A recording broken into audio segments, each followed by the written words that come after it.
Okay, we're working on a lady shawl here tonight, and hopefully this will be the last time we try this out, but here we go. Basically, we're working on a lady shawl for Northeastern State University, Center for Tribal Studies. They're going to be using it for an auction.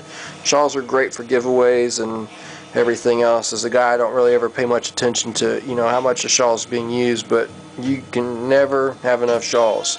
You always got women relatives that can use them. Then personally, you can always use them for giveaway, give them to committees for auction, whatever you're going to do, but it always helps to have extra shawls on hand.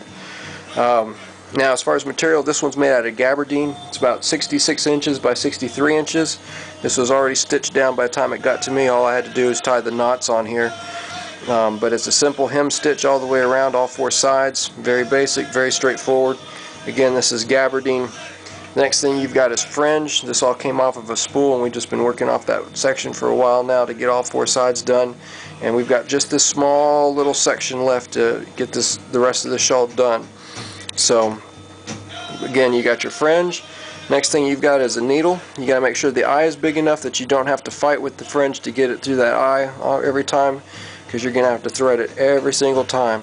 So make sure you got a good needle that's got a good eye on it. Next up, you're going to have an ice pick or an awl, something that's going to give you a good size, clean, substantial hole so that it's easy to run this through. Now, if you're just tying it through without having a pre-punched hole, you're going to struggle first of all to get that needle through it, but then once you have all that fringe put in the back end here, you're going to have to fight to pull it through every time. So use a pretty good size ice pick. It's going to be real simple for you, and it'll make building that shawl real fast. Next thing you're going to want to do is consider how far apart you want your pieces here and pre-punch your holes. I usually try to keep them on this one at least about a ½ inch apart. It's not an engineering project, so you don't have to be all, breaking out the ruler or anything like that to make that happen. I just use a real simple measurement. It's about as wide as my pinky, so it just gives me a good idea of where that needs to be.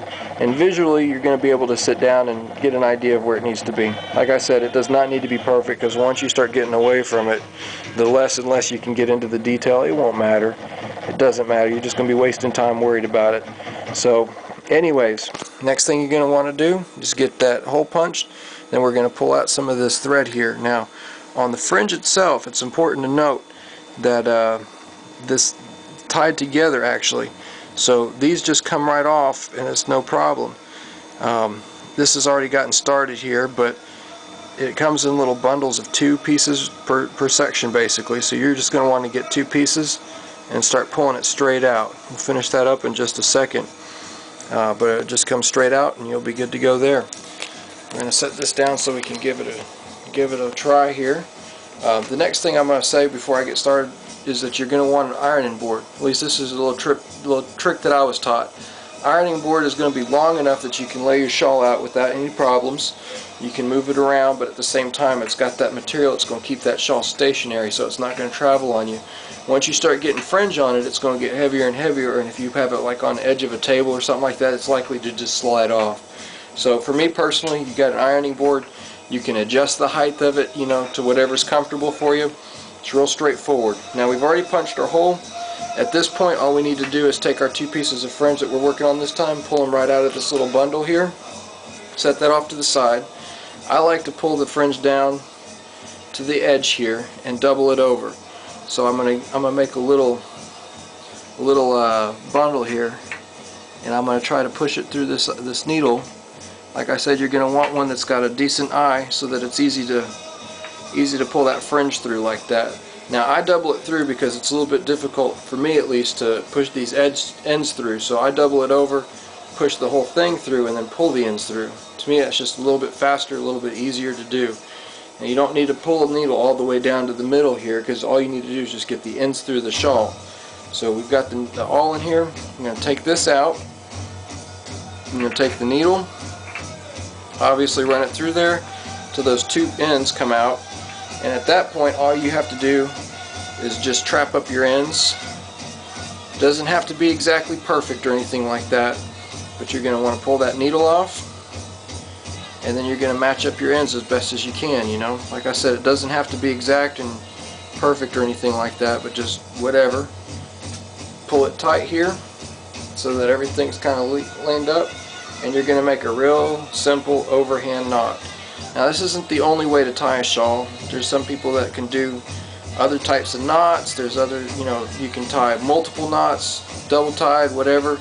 It's just whatever you want to spend the time to do. I also know people that use like crochet hooks to tie it together. It's just whatever works best for you, whatever's comfortable.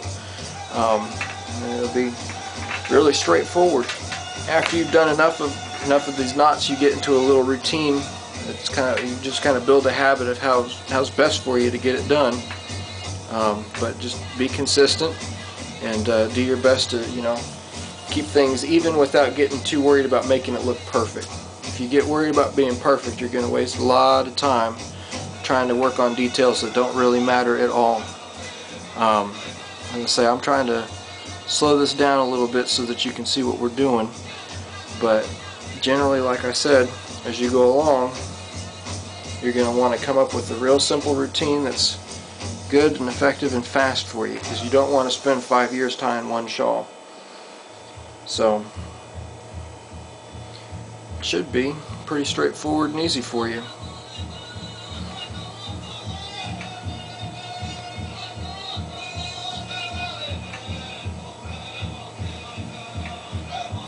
And there you have it.